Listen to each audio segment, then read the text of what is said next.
it's me Simran, and today I'm coming at you with a brand new video. This video is all about online school. For those of you who are new to my channel, hi, welcome. I'm going into my third year at UC Santa Cruz, where I study cognitive science with a focus in HCI and AI, and have a minor in computer science. I started saying that at the beginning of my back to school videos because I feel like it's kind of helpful. I've been doing online school since around February-ish because we had strikes on campus because our admin was not paying the grad students what they deserved. And then after February, obviously in March, we all got sent home. So I think since all of this started, I've taken 9 classes online, and out of that 6 were completely online. So I've definitely learned a thing or two that I can share with you guys. I asked you guys over on Instagram to send me over any questions or topics you want me to cover, and you guys came through. So thank you to everyone who sent me stuff on there because I really do appreciate it. If you want to help me in future videos, you should follow me on Instagram because I'm very indecisive and will always be posting polls or something asking for help, especially with YouTube videos, and I would really appreciate to have you there. But let's get started with this one. Things that I personally really like. I love my Notion. If you know me, you know I'm obsessed with Notion. I've been putting everyone on Notion. It's a little bit of a problem. One of the questions was literally to do a Notion tour, and I would love to, but I feel like that needs to be its own separate video because it's just too beautiful. For those of you who don't know what Notion is, it's basically like an all-in-one workspace. It's like Trello, bullet journaling, and my notes app kind of just had a little baby. You can use it on your phone, your iPad, your laptop, wherever. I personally have a dashboard where I plan out like different projects. I have a weekly like Kanban board of things I need to do, and it's really nice for keeping me on track of side projects. I don't personally use it too much for school. I keep school with my bullet journal, but I have a whole video on my planning system coming closer to when school starts. Sorry if you guys hear the AC, it just turned on. It's currently 106 degrees, so I'm definitely not gonna turn it off. Another thing would be Google Calendar. I recommend updating your Google Calendar with all your classes and all your other things because it's really easy to make meetings with professors and have meetings for orgs on campus or just things like that through Google Calendar because you can sync your Google Calendar with other people's, and then it can give you like a free slot based on both your schedules. I'm personally someone who gets very anxious, so having Headspace has really helped me a lot because I definitely get really anxious and overwhelmed easily, and like week 4 to 6 are normally like not a great time to be in my head. And so Headspace has like a lot of guided meditations, specifically ones that are focused on like testing anxiety and things like that. They also have Sleepcast. They have this one Sleepcast, I'll put the name over here, that literally reminds me so much of Santa Cruz and makes me feel warm inside. So very nice. And lo-fi playlist if you're into that. A Chrome extension, which isn't really an app, but I just want to throw it in here, that I really like. It's called Picture in Picture. It's by Google, and it basically lets you literally put a picture in a picture. You could literally do it with this video right now. I do with YouTube videos so I can multitask, do my work, and have like a tiny little YouTube video in the corner. Very nice for multitasking as someone who loves multitasking. Another thing that can be really helpful to keep up with, especially with CS classes, and I think math classes, is Piazza.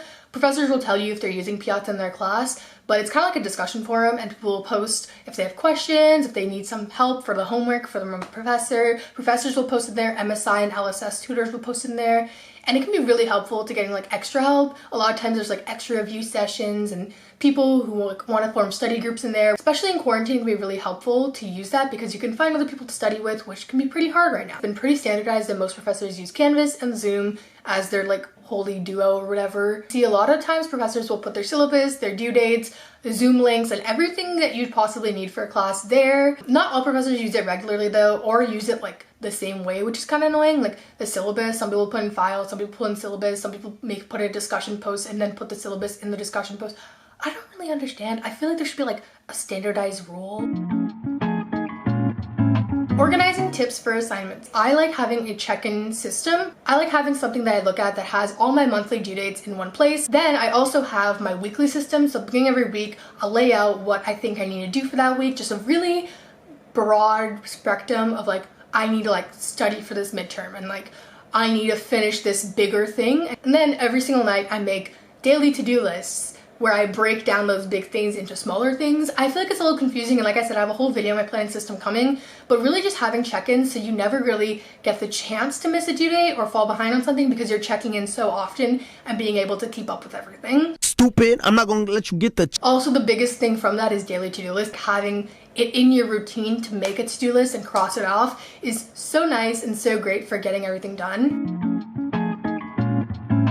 Something that's really helped me is having a daily routine with like pockets of good things, but you have to do something else to unlock the good thing. For example, for me, I recently bought rollerblades and I obviously really want to use them. So in order to be able to use my rollerblades in the evening, I have to finish majority of my work before the evening, so that way I can do that. Something I did early on in quarantine is I made a list of all the small things that I really enjoyed that I like wish I had more time for, or just like they make you really happy. I made a little list of them, and anytime I'm like, okay, I need motivation to get through this, I'll remember that, or I'll take a break and do one of those things, and it's been pretty good at keeping me motivated and helping me out.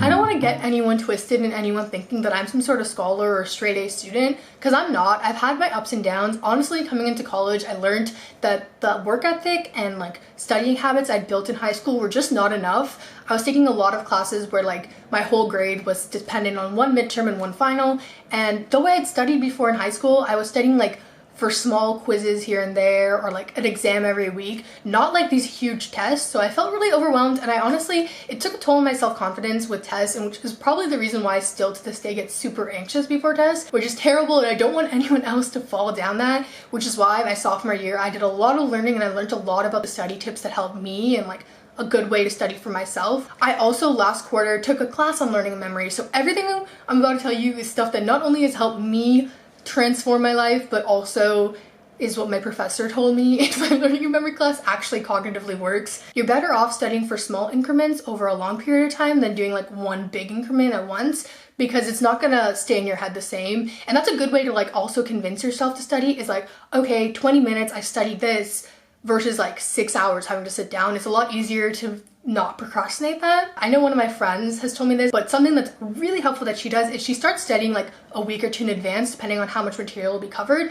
She leaves the last couple of days to review everything. So every day before then, she's going over chapters and making sure she understands everything. And then the last couple of days, which is normally like 1 to 2 days during final season, is just purely reviewing, making sure everything makes sense, getting any like thing checked, and just making sure everything's set in stone in her brain. Another thing is to try and recreate your testing situation as much as possible.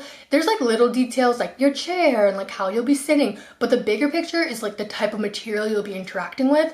So if a professor tells you that the test will be multiple choice, try and do as much multiple choice practice as possible. And overall, that way it'll be easier for you to retrieve the information during the test. And the last tip I have is if a class is heavy on papers more than like tests and exams, I will take my notes in a online form, normally through Google Docs. But if a class is heavy on memorization and exams, then I will take paper notes, because paper notes have been scientifically proven to be better for your memory. You're more likely to remember more because you're really only focusing on writing the most important part. So that's your mini cog sci lesson on learning and memory. Those are like pretty simple, small things that can change the way you study. I don't even want to know my screen time I spend on TikTok a day, because it's probably way too high. I recommend locking your apps. I have a timer set for all my apps, like all my socials, for around like 30 minutes a day-ish, but sometimes I will break, I'll be honest.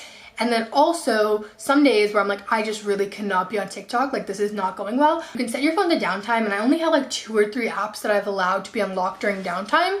And you just can't do anything on your phone. Your phone becomes a dummy phone. All you can do is really call people. And I think I have like Slack open so I can reply to like work messages, but it's literally useless. There's no social media, and it just forces you to like not check it. In general, locking your apps, though you can unlock it, that like moment of having to click unlock kind of makes you feel guilty enough to where you don't want to check TikTok or anything. You can also set goals with your friends. I know some people use this like Plant app, but I'm pretty sure it costs like $3 in the App Store, so I've never gone around to using it. Just forcing yourself to realize when you're using TikTok will make you go on it less, because a lot of times you do it without realizing.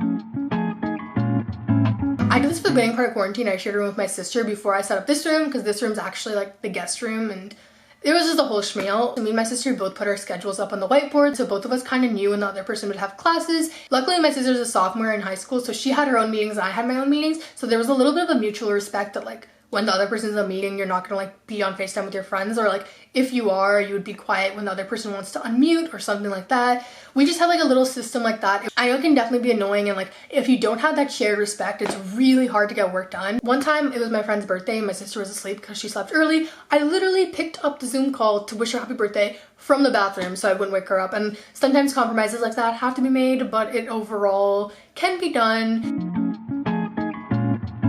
My schedule is actually currently a mess. I'm waitlisted for a class, I'm enrolled in 2 classes, so I don't even have a full schedule yet. I don't know why I feel weird about taking my classes online. I normally share them like mid-quarter. I don't know why it feels like I'm gonna curse them and I'm not gonna get off the waitlist for the CS class I really want.